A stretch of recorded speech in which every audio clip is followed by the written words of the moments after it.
헤어진 뒤 가장 힘든 순간은 사실 헤어진 그날이 아니에요. 며칠이 지나고 문득 조용한 밤이 찾아올 때, 그때 문득 떠오르는 거죠. 지금쯤 그 사람은 잘 지내고 있을까? 혹시 나 생각은 할까? 누군가를 정말 사랑했기에 이별 후엔 미련이 남는 게 당연해요. 그래서 사람들은 다들 비슷한 실수를 하죠. 감정이 앞서서 무작정 연락을 하거나 SNS를 들락거리며 그 사람의 흔적을 찾아 헤매요. 그러다 보니 오히려 상처만 더 깊어지고 돌아오게 하고 싶다는 간절한 마음이 점점 집착처럼 변해가죠. 하지만 진짜 마음을 돌리는 건 붙잡는 힘이 아니라 놓을 줄 아는 용기에서 시작돼요. 그 사람의 마음을 돌리고 싶다면 먼저 자신의 마음을 다스려야 해요. 사랑은 결국 감정의 균형이에요. 한쪽이 조급하면 다른 한쪽은 멀어집니다. 그래서 오늘은 단순한 연락해라, 하지 마라 수준이 아닌 정말로 헤어진 연인의 마음을 되돌릴 수 있는 5가지 현실적인 방법을 이야기해 볼게요. 감정적으로 휘둘리기보다 현명하게 다시 사랑을 이끌 수 있는 방법들입니다. 그럼 본격적으로 시작하기 전에 구독과 좋아요, 그리고 알림 설정 꾹꾹 눌러주세요. 연락을 끊는 건 이별의 끝이 아니라 새로운 시작. 이별 후 대부분의 사람들은 두려워합니다. 연락을 끊으면 정말 끝일까봐. 그래서 자꾸 연락을 시도하죠. 잘 지내?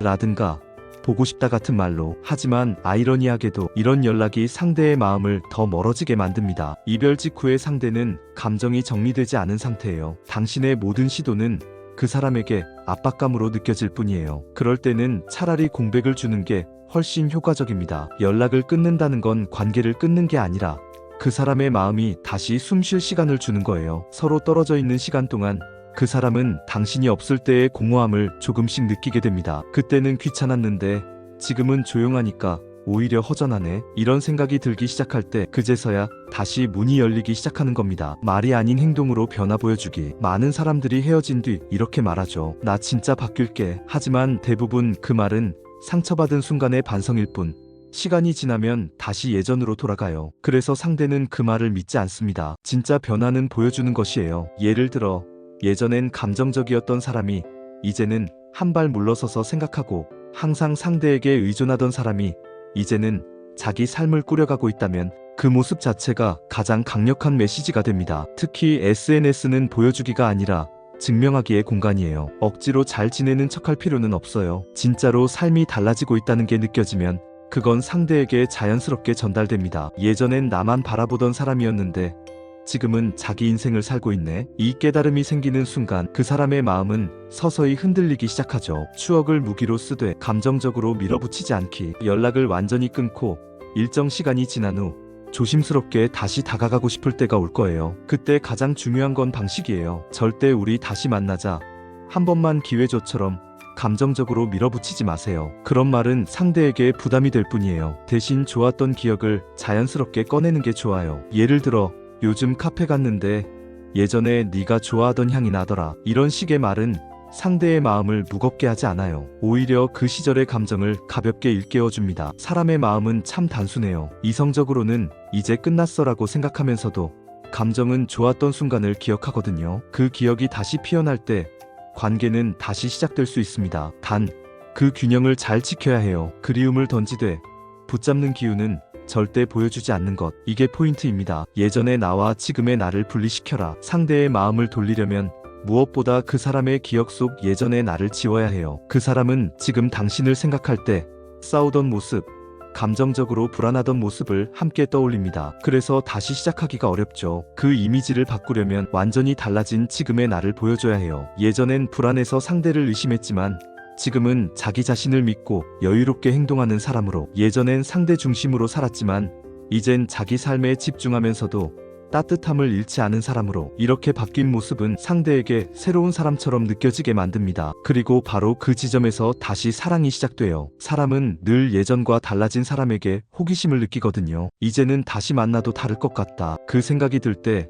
그 사람의 마음은 이미 당신 쪽으로 한 걸음 다가와 있습니다. 진짜로 다시 만나도 괜찮을 만큼 성장했는가? 마지막으로 꼭 스스로에게 물어봐야 해요. 나는 진짜로 다시 만나도 괜찮을까? 이 질문이 중요한 이유는 대부분의 사람들은 사랑보다 그리움 때문에 다시 잡으려 하기 때문이에요. 외로워서, 익숙해서, 혹은 후회돼서. 그런 이유라면 설령 다시 만나도 결국 같은 이유로 또 헤어지게 됩니다. 진짜로 다시 만나야 하는 이유는 이번엔 함께 성장할 수 있을 것 같아서여야 해요. 그 사람과의 이별이 당신을 더 단단하게 만들었다면 그때 비로소 다시 시작할 자격이 생긴 거예요. 이건 단순히 관계의 회복이 아니라 서로의 인생이 다시 교차할 수 있는 타이밍이에요. 그 타이밍을 만들 수 있을 정도로 자신이 성장했다면 그 사랑은 이전보다 훨씬 깊고 단단해질 겁니다. 사람의 마음을 돌리는 일은 결국 시간과 진심의 싸움이에요. 하지만 많은 사람들이 이 시간을 두려워하죠. 빨리 다시 만나고 싶어요. 지금이라도 연락하면 안 될까요? 그 마음 충분히 이해돼요. 그리움은 불안함과 함께 오니까요. 그래서 자꾸 조급해지고 뭔가 해야만 할 것 같은 압박감이 들죠. 그런데 역설적이게도 그 조급함을 내려놓는 순간부터 모든 게 조금씩 달라지기 시작해요. 그 사람이 당신을 떠난 이유 중 하나는 당신이 부족해서가 아니라 관계가 숨 쉴 틈이 없었기 때문일 수도 있거든요. 사랑이 아무리 깊어도 숨막히는 사랑은 오래가지 못해요. 그래서 진짜로 마음을 돌리고 싶다면 지금은 상대를 향한 행동보다 나를 위한 정화가 먼저예요. 시간이 지나면 마음의 상처는 조금씩 옅어지고 그 빈자리를 객관적인 시선이 채워줘요. 그때 깨닫게 되죠. 그 사람도 나만 힘들었던 게 아니었구나. 그때의 나는 사랑보단 불안에 더 휘둘렸구나. 이런 깨달음이 쌓이면 그제야 비로소 다시 사랑할 수 있는 준비가 되는 거예요. 그리고 신기하게도 사람의 마음은 언제나 진심이 있는 곳으로 돌아가요. 하지만 그 진심이 감정의 폭발로 드러나면 멀어지고 성숙한 변화로 드러나면 가까워집니다. 그 차이가 바로 사랑을 되돌릴 수 있느냐 없느냐를 결정하죠. 어느 날 문득 그 사람도 느낄 거예요. 저 사람 예전에 그 모습이 아니네. 이젠 진짜 자신을 사랑할 줄 아는 사람이 됐구나. 그때 비로소 그 사람의 마음속에 남아있던 마지막 벽이 허물어져요. 그 벽이 허물어지는 순간 그리움은 추억에서 다시 만나고 싶은 마음으로 바뀝니다. 그러니까 지금은 조급해하지 말아요. 당신이 해야 할 일은 붙잡는 것이 아니라 다시 사랑받을 수 있는 사람으로 성장하는 거예요. 그 사람에게 나 이제 달라졌어 라고 말하지 않아도 돼요. 당신의 삶, 당신의 표정, 당신의 여유로운 모습이 그 모든 걸 말해줄 테니까요. 진짜 사랑은 돌아오게 만드는 게 아니라 돌아오고 싶게 만드는 거예요. 그리고 그건 상대의 마음을 조종해서가 아니라 당신이 진심으로 변화했기 때문에 가능한 일입니다. 어쩌면 그 사람은 다시 돌아오지 않을 수도 있어요. 하지만 그 과정 속에서 당신은 분명 더 깊은 사람으로 성장하게 될 거예요. 그리고 그 성장은 언젠가 누군가에게 이런 사람이라면 평생 함께하고 싶다라는 확신을 주게 될 겁니다. 사랑은 끝이 아니라 우리를 더 나은 사람으로 만드는 과정이에요. 그러니까 지금의 이 아픔도 언젠가 돌아보면 당신을 단단하게 만든 필요한 통과 일이었다는 걸 알게 될 거예요. 그러니 너무 힘들어하지 말아요. 그 사람의 마음을 돌리는 진짜 방법은 지금 이 순간에도 나 자신을 더 사랑하는 일로부터 시작되고 있습니다. 그리고 그 사랑이 충분히 자랄 때 당신이 바라던 사랑도 자연스럽게 다시 흘러들어올 거예요. 오늘 이 영상이 마음에 드셨다면 구독과 좋아요, 그리고 알림 설정 부탁드려요.